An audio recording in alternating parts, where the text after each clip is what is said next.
Bonjour amis rêveurs et bienvenue sur la chaîne Terre Onirique.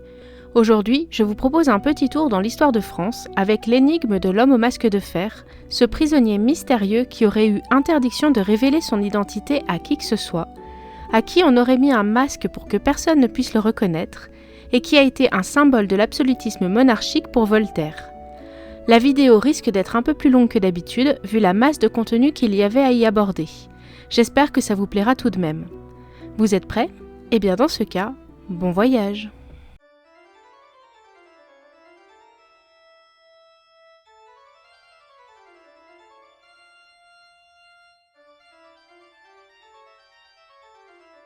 Depuis maintenant plus de 3 siècles, l'histoire de l'homme au masque de fer a passionné d'innombrables écrivains, historiens, mais aussi personnalités importantes de la royauté française.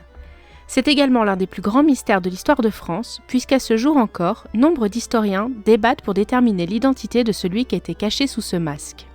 C'est Voltaire qui a été le premier à mettre en avant ce prisonnier masqué, enfermé dans la Bastille, affublé d'un masque de fer ou de velours noir selon les versions. Ce prisonnier, mort le 19 novembre 1703 et enterré sous le faux nom Marchiali, a été pour Voltaire le symbole de l'absolutisme monarchique, puisqu'apparemment, l'homme au masque de fer aurait été un prisonnier pendant 34 ans, dont 16 années durant lesquelles il a dû porter son masque avec obligation de ne jamais révéler son identité.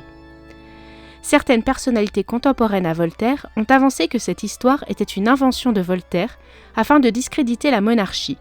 Cependant, de nombreuses preuves historiques ont à ce jour attesté de la véracité de l'existence de ce fameux prisonnier. Il faudra attendre 2015 pour que les Archives nationales de France mettent enfin en ligne sur leur site officiel l'inventaire des biens et des papiers du geôlier de l'homme au masque de fer, M. Saint-Marc. Ces documents que l'on pensait perdus depuis longtemps figuraient dans une collection de plus de 100 millions d'autres documents dans le minutier central des notaires de Paris, c'est-à-dire un département des Archives nationales françaises. Mais revenons un peu en arrière, et plus précisément le 4 septembre 1687. On est alors en plein sous le règne de Louis XIV, et une gazette jansénite parle de Monsieur de Saint-Marc, qui a conduit un prisonnier d'État au fort de l'île Sainte-Marguerite, en Provence. Il est dit dans cette gazette que personne ne connaît l'identité du prisonnier, et qu'il n'a pas le droit de révéler son identité sous peine d'être tué sur le champ.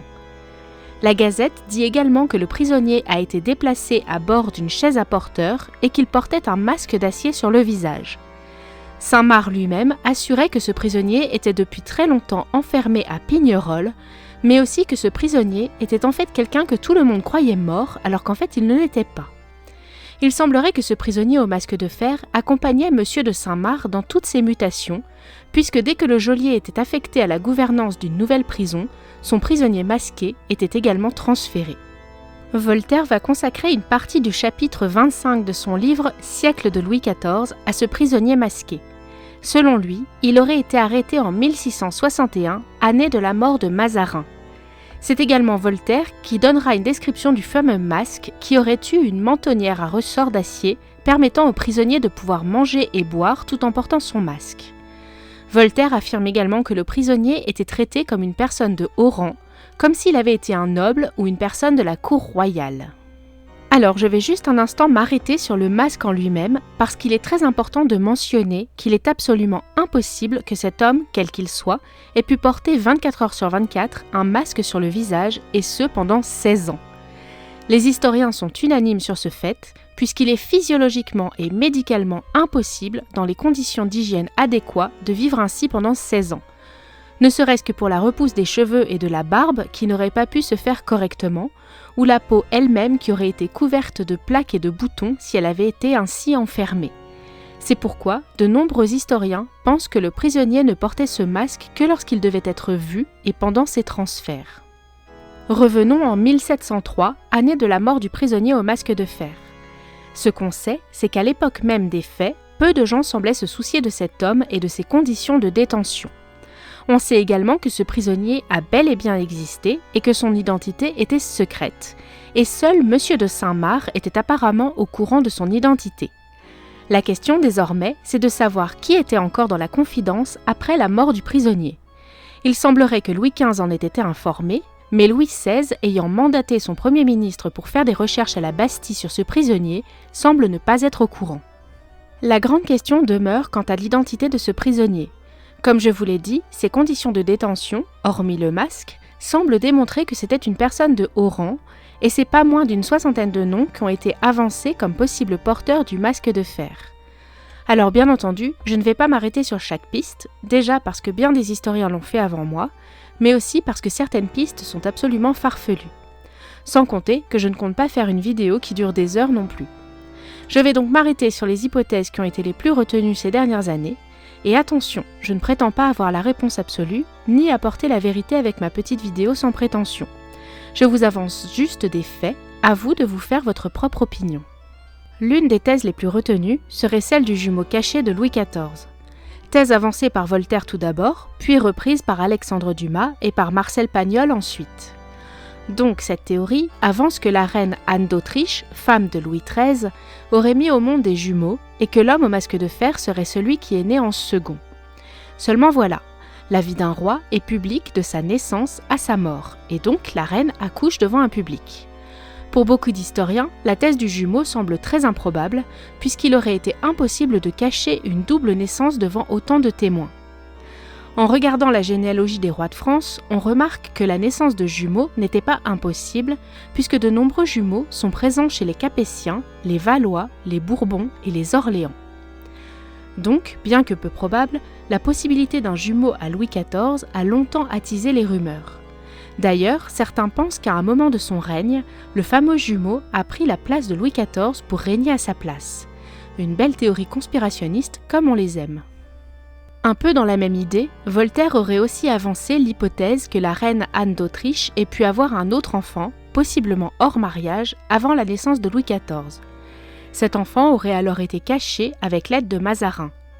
Puis, il aurait été mis en prison et réduit au silence par Louis XIV quand celui-ci aurait eu connaissance de l'affaire.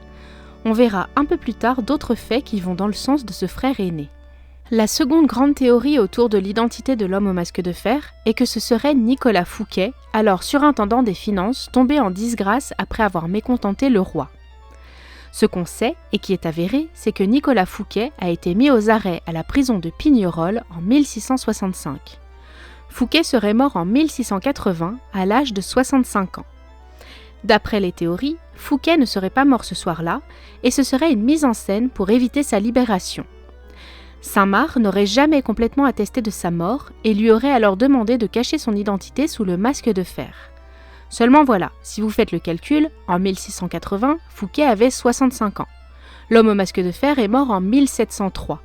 Donc si c'était bien Fouquet, il aurait eu 88 ans à ce moment-là, ce qui est fortement improbable pour l'époque, surtout pour un prisonnier, même dans de très bonnes conditions de détention.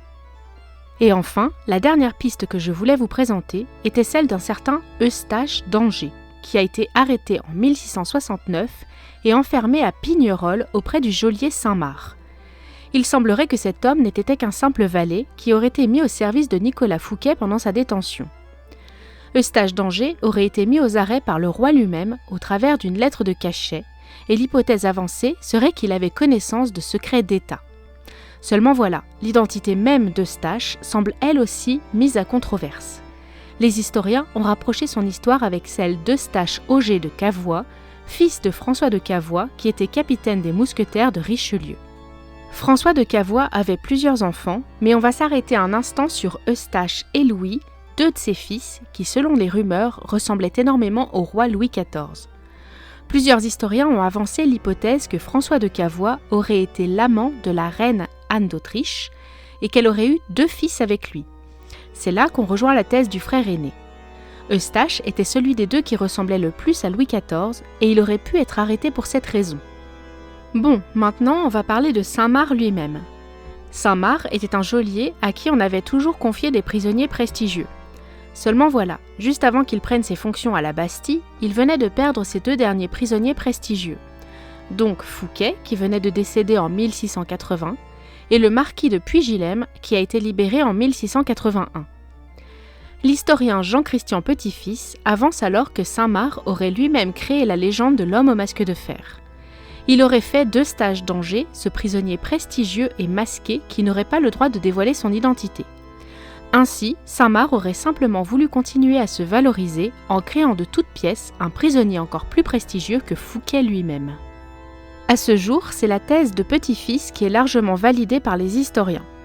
Je vous avoue que la résolution de ce mystère qui m'avait si souvent fait me questionner durant mes études d'histoire m'a un peu fait l'effet d'un soufflet qui retombe trop vite. Même si je pense qu'on ne pourra jamais être sûr à 100% de l'identité réelle du prisonnier au masque de fer, j'ai très longtemps été personnellement séduite par la théorie du frère jumeau caché. Et vous, quel est votre avis sur la question ? N'hésitez pas à m'en faire part dans les commentaires, j'ai hâte de lire vos théories. Bon, j'ai conscience que cette partie était un peu longue, j'espère qu'elle n'était néanmoins pas trop indigeste et que j'ai réussi à bien vous présenter tout ça. Il existe bien sûr d'autres pistes, je vous invite à aller voir les liens que je vous ai mis en barre d'infos si vous souhaitez creuser un peu plus le sujet. Et sinon, je vous propose tout de suite d'aller voir l'influence de la légende de l'homme au masque de fer dans la pop culture.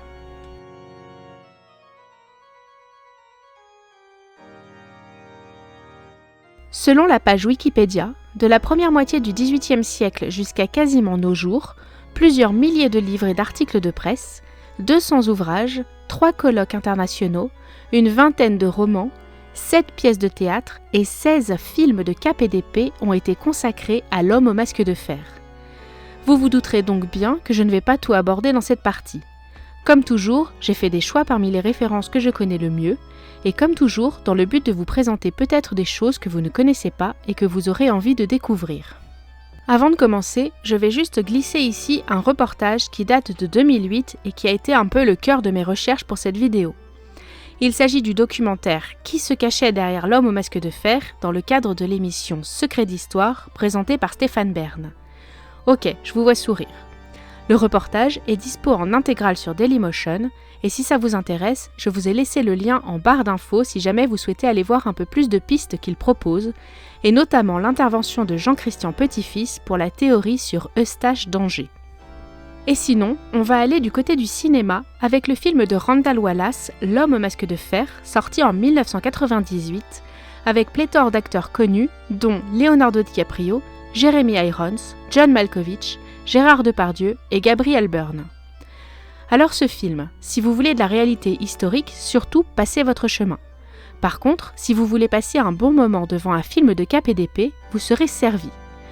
Dans ce film, on retrouve la théorie du jumeau caché et on ressent bien l'influence d'Alexandre Dumas dans l'ambiance.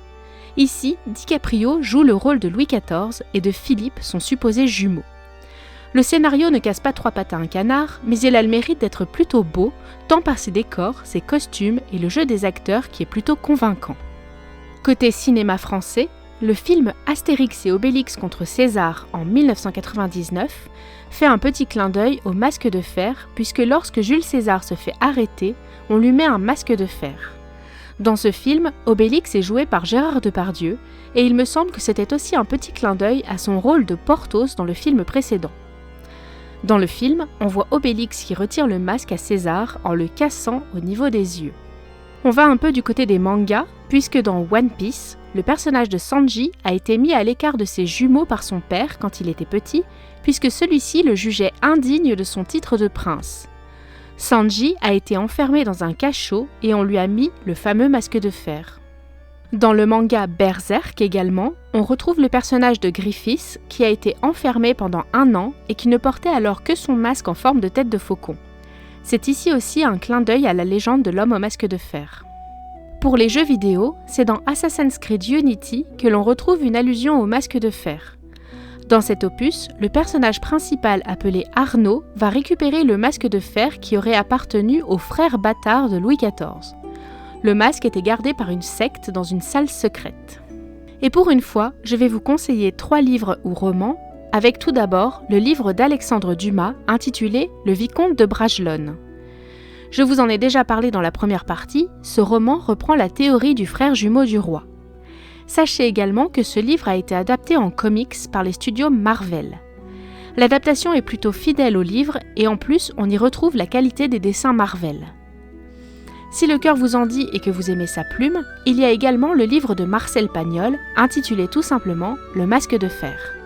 D'ailleurs, en barre d'infos, vous pourrez retrouver un lien vers une page qui décortique un peu toute la théorie de Pagnol. Et pour finir, je vous renvoie également vers le livre de Jean-Christian Petit-Fils si vous souhaitez en savoir plus sur ses théories concernant Eustache d'Angers. Et voilà, nous en avons fini pour aujourd'hui avec l'histoire de l'homme au masque de fer. J'espère que la vidéo vous aura plu, et si c'est le cas, laissez-moi le petit pouce bleu qui fait bien plaisir. Un petit commentaire pour me dire si vous avez aimé ou non ce genre de sujet, et à savoir si ça vous intéresserait que je fasse d'autres vidéos dans ce genre. Pensez également à vous abonner si ce n'est pas déjà fait, ainsi qu'à me suivre sur mes réseaux sociaux pour être au courant des dernières actualités. Et en attendant, je vous dis à la semaine prochaine pour un nouveau voyage sur les terres oniriques.